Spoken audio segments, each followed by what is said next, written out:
mag-aaral, magandang umaga. So, welcome to our channel. Halina kayo at matuto tayo kung paano resolbahin ang bank reconciliation. Paano nga ba resolbahin ang bank reconciliation? Tara, alamin natin sa ating mga kasama.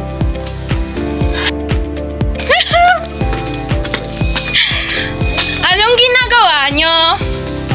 Nagsusolve ng bank reconciliation. Paano nga ba ang bank reconciliation? Kaya tara, alamin natin kung paano ito i-resolba.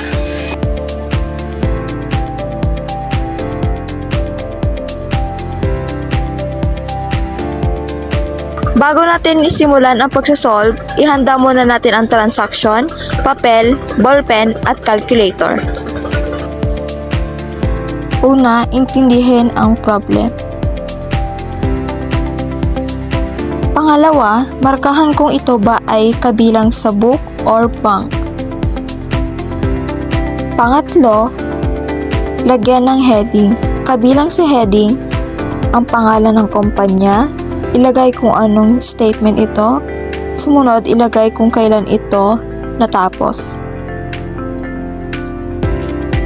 Pang-apat, paghiwalayin ang kabilang sa book at bank. Pang-lima naman, ilagay kung magkano ang amount. Pang-anim, lagyan ng parenthesis ang mga dapat ibawas o idadak. At ang panghuli, isolve na natin ito gamit ang calculator. Huwag natin kakalimutan ang paglalagay ng double rule. Alam nyo na ba kung paano magresolba ng bank reconciliation? Sana ang bidyong ito ay may natutunan kayo ng pagresolba ng bank reconciliation. At yun lang, paalam!